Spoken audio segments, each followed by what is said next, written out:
Assalamualaikum warahmatullahi wabarakatuh. Untuk video kali ini kita akan melihat cangkokan ini ya. Cangkokan ini itu cangkokan yang udah kering lama sekali.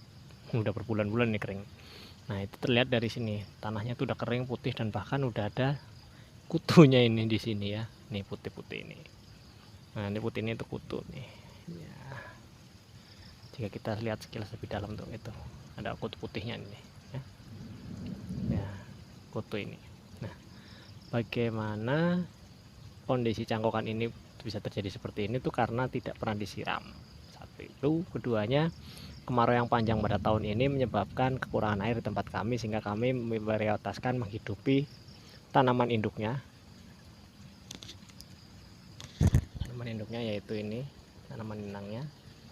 Tanaman induk ini lebih kita piara sehingga ini kita cangkokan ini tidak kita perhatikan pengairan yang lebih proper sehingga terjadi seperti ini. Dia sebenarnya udah jadi. Nah, cirinya apa? Kita buka di sini ya. Kita buka satu persatu. Oke. Ini kita buka sini. Nah, ini tali kita putus. Nah, ini kita lihat. Nih. Cirinya akarnya udah kelihatan ini di sini nih. Akar udah banyak nih. Kita dekatkan ya. Nah, tuh, akarnya udah banyak. Ini akarnya udah banyak nih. Tapi sayang, di sini kita dapati banyaknya kutu putih. Nih. Nah, ini kutu putih seperti ini. Nah, ini itu akibat kekeringan yang terjadi di sini. Jadi akarnya ini jadi kering, ini kering semua ini. Nah, tapi kita akan coba nanti kita pindahkan ya. Nah, problem seperti ini kalau nyangkok itu jangan sampai kering sebenarnya ini akar tanah-tanah ini ya. Jadi dia akan tetap menyatu dengan akar-akar ini. Akar ini tidak berkembang dengan baik ini. Tapi bisa nggak kita pindah? Nah, itu ada pertanyaan yang beda lagi. Tapi di sisi lain kita juga penasaran sih sebenarnya gimana sih kalau kita pindah, apakah dia bisa tetap bertahan hidup batang telah ini kita potong ini yang udah berakar ini, apakah dia akan mati? Nah, itu nanti kita coba dan kita akan bongkar di sini ya. Nah, inilah cangkokan yang kita kerjakan sebelumnya. Saya juga penasaran sebenarnya apa yang terjadi jika kita bongkar dan kemudian kita pindahkan. Oke, sebelumnya kita potong dulu di sini ya. Kita langsung potong aja di sini. Nah, di sini kita langsung potong aja di bawah sini. Wah, ini kita potong. Nah, ini udah jadi ya. Udah kita potong. Udah kita pisahkan dari induknya di sini. Ini potongan tadi setelah cangkokan di sini kita potong, dah kita pindahkan dari induk ya. Kita potong. Kemudian akan kita tanam di ember ini. Di sini udah saya siapkan media tanamnya ya. Di dalam ember ini. Nah, ini. Kita tanam di sini ya. Apakah akan berhasil atau tidak? Nah, ini. Penanaman kita lakukan di sini nih. Langsung aja. Nah, di sini kita tanam. Nah, media untuk penanaman itu baiknya apa? Nah, itu mungkin sebagian teman akan bertanya ya. Baiknya itu tanah dicampur dengan kompos ya. Media ini sih tanah dicampur dengan kompos, atau yang lebih baik itu tanah dicampur kompos ya, perbandingan 21 atau 1:1. Diusahakan itu ada tanahnya, ada komposnya. Ya syukur-syukur kalau punya sekam atau sekam bakar itu lebih bagus jika dicampurkan di sana ya, dengan perbandingan 1:1. Nah, tergantung sekam bakar atau sekam biasa, 1:1. Komposnya 1, tanahnya 1, kemudian sekamnya 1, baik sekam bakar atau sekam biasa, itu lebih bagus. Ya, tetap kita pakai komposisi ada tanahnya ya, karena fungsi tanah itu di situ ya, bisa menyediakan hara baik makro atau mikro yang tidak terdapat di kompos, sekam ataupun di sekam bakar ya, itu fungsinya. Nah, sekam bakar atau sekam itu biasanya digunakan untuk apa? Bisa menyangga air lebih banyak atau menyerap air lebih banyak sehingga air tidak bisa terbuang. Kompos juga sama, fungsinya di situ selain juga memberikan tambahan hara bagi tanaman di kompos ya, terutama hara makro ataupun mikroba yang berguna bagi tanaman. Oke, nah ini tanah ini tanahnya saya pakai tanah biasa ya, yang sudah dicampur dengan kompos tapi udah kering, ini jadi nggak kelihatan hitam. Nah, pertama yang kita kerjakan yaitu buka dulu bungkus ininya ya. Diusahakan tanah ini jangan sampai pecah nih, tanah di mana akar mengikat itu jangan sampai pecah, karena kalau pecah resikonya besar, dia akan mati ya. Kenapa hal tersebut bisa terjadi? Nah nih di sebelah sini nih akarnya bagus nih, masih muda, masih tumbuh. Nah, kenapa jika tanah ini pecah kemungkinan gagal cangkokan kita? Itu ada sebabnya. Nah, karena di akar ini yang sudah mengikat di sini akarnya itu bagian-bagian akar yang namanya rambut akar, yang perlu diperhatikan itu dia sudah nempel di akar yang keras tadi. Nah, rambut akar ini jika lepas dia akan terputus dari akar utamanya. Jika akar utamanya terlepas, putus, ya problemnya dia akan mati. Yang putus itu mati, kemudian yang di akar utamanya yang masih nempel itu dia butuh adaptasi lagi ke tanah yang baru ya. Jadi problemnya jika sampai putus itu seperti itu. Ini keras juga nih talinya, lebih baik menggunakan tali rafia ya nanti ya. Kalau teman-teman ini jangan pakai tali tambang seperti ini, keras. Emang ini kuat sih untuk ngikat sih, tapi keras sih untuk dilepas. Pakai gunting, coba pakai gunting ini aja, kuat nggak ya? Nah, udah bisa.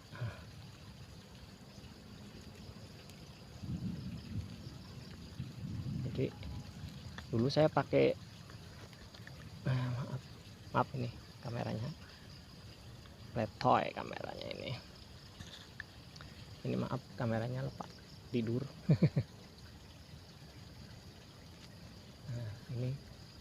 Nah, ini diusahakan jangan sampai ini ya, kita lepas aja, ini paksa aja. Nah, kalau udah seperti ini masih ada, dibiarin aja, yang penting akar ini udah di luar plastik ya.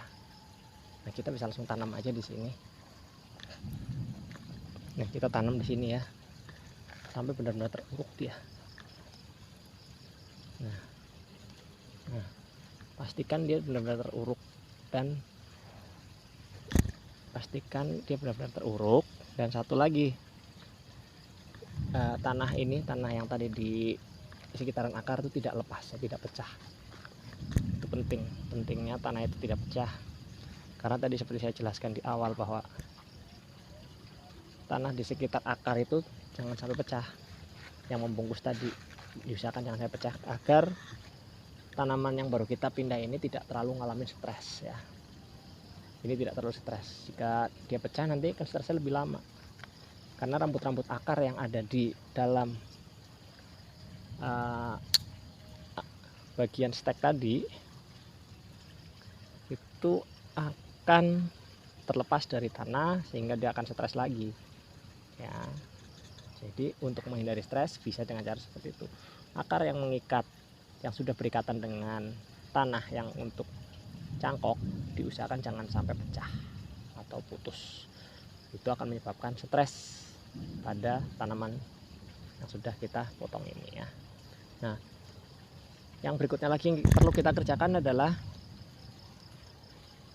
mungkin teman-teman penasaran apalagi yang kita kerjakan adalah buang daun-daun yang ini seperti ini nih, itu kita kurangi daunnya. Kenapa hal ini perlu dikerjakan? Alasannya apa kira-kira teman-teman? Ayo, ada yang tahu? Nah, alasannya kira-kira itu gini, daun-daun yang banyak ini kita kurangin, terutama daun muda. Kenapa daun muda? Alasannya karena daun muda itu dia adalah daun yang masih sangat membutuhkan banyak air. Nah, kita buang aja daun muda ini yang bersama tunasnya juga, kalau apa. Nah, daun yang kita pertahankan adalah daun yang juga cukup tua, tapi tidak yang terlalu tua ya, yang kira-kira daun itu bisa memproduksi fotosintesis sendiri, tidak terlalu membutuhkan banyak asupan nutrisi untuk dia tumbuh, tapi dia hanya membutuhkan air untuk bisa berfotosintesis, sehingga dia tidak terlalu membutuhkan banyak energi untuk pertumbuhan jaringannya. Nih, kalau daun muda seperti ini usahakan kita buang aja, karena dia biasanya akan cepat layu ya, karena dia akan kekurangan ya. Kita potong setengah juga boleh seperti ini. Nah, untuk mengurangi penguapan kita potongin setengah-setengah juga nggak apa-apa, tidak usah semua, cukup dipilih aja. Nanti juga secara alami dia akan merontokkan daunnya sendiri ya. Jadi pemerasan seperti ini tuh fungsinya ada satu, paling enggak mengurangi terjadinya penguapan dari tanaman, atau dalam bahasa kerennya istilahnya transpirasi atau evapotranspirasi, evaporasi yang terjadi akibat transpirasi tanaman. Transpirasi itu apa? Metabolisme yang ada di dalam tanaman ya, untuk pernafasan. Oke, kenapa ada evapo istilahnya? Evaporasi adalah penguapan ya, jika teman-teman belum tahu, itu istilah kerennya dalam fisiologi tanaman. Oke, atau dalam bahasa kita ya biologi ya.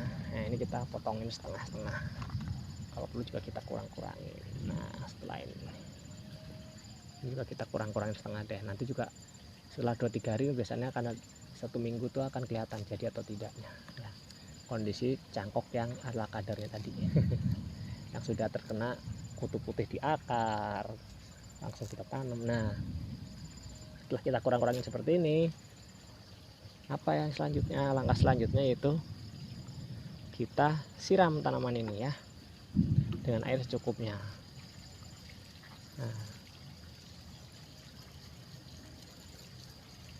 Nah, ini kalau udah siram seperti ini, udah tinggal kita tunggu saja hasilnya. Nah, biarkan ini air ini diserap oleh tanaman ini. Nah, jika kita perhatikan ke sini, ke bagian bawah ini, nah di sini nih, nah itu, nah bagian ini terlihat itu akar ya, akarnya kelihatan seperti ini. Nah, akar ini diusahakan tertutup, jangan sampai terbuka untuk mengurangi penguapan langsung. Jika tertutup dia tidak akan langsung menguap kena sinar matahari langsung. Nah, kalau udah seperti ini ya udah tinggal kita tunggu saja. Tunggu tunas-tunas baru muncul. Kemudian jangan lupa selalu kita siram ya. Rutin disiram sampai dianggap dia bisa bertahan. Bahkan ada yang ekstrim. Kalau nyangkok itu seperti ini nih, ada yang ekstrim tuh, yaitu memotong cabang-cabang yang seperti ini, dipotongin semua sama dia sekaligus dibentuk. Bisa jadi seperti itu membantu untuk mengurangi penguapan. Betul, memang betul bisa seperti itu. Tapi saya tidak akan mengerjakan itu, alasannya simpel. Kalau saya kurangin itu, kalau mengerjakan seperti itu nanti akan berkurang jumlah cabang-cabang ini. Nah, itu aja alasannya. Kalau saya tidak mau mengurangi jumlah cabang-cabang ini, kalau saya nanti pastikan dulu jika sudah mulai bertunas baru akan saya bentuk tanaman ini. Kalau seperti ini saya tidak mengurangi karena dia akan stresnya double. Pertama, pengurangan daun ini jangan menyebabkan dia stres, tapi stresnya itu dengan tujuan untuk mengurangi penguapan yang ada di dalam tanaman ini. Kalau dilukai lagi bagian-bagian yang keras ini, nah dia akan stres lagi. Kenapa? Bagian ini ke sini itu punya fungsi tertentu bagi tanaman. Misalkan di sini ada daunnya banyak, dia memerlukan fotosintesis. Fotosintesis sebetulnya apa? Air. Air diambil dari mana? Tanah. Nah, jadi saya kurangin hanya apa yang menyebabkan penguapan, ya daun ini ya. Tapi kalau daun ini berkurang sama sekali, ya tanaman ini butuh untuk produksi gula untuk pertumbuhannya dia, energinya dia ya. Jadi tetap saya pertahankan jumlah daun ini, tapi tidak semuanya. Saya udah potong sekitar 50%-nya lebih. Nah, dengan pengurangan itu diharapkan penyerapan air yang dilakukan oleh akar yang sedikit tadi jumlahnya masih bisa mengimbangi dengan terjadinya fotosintesis di dalam jaringan daun ini. Kalaupun tidak, dia juga secara alami punya mekanisme pertahanan, yaitu menggugurkan daun-daun yang sekiranya berlebihan terjadi evaporasinya atau penguapannya ya. Demikian sedikit penjelasan tentang pencangkokan dan pindah tanam hasil cangkok ya. Semoga teman-teman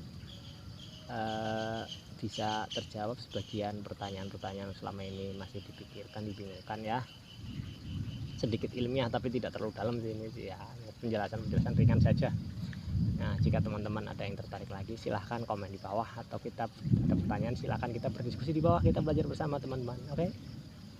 Ya, mungkin demikian dulu sesi kali ini untuk penjelasan proses pencangkokan. Wassalamualaikum warahmatullahi wabarakatuh. Semoga bermanfaat.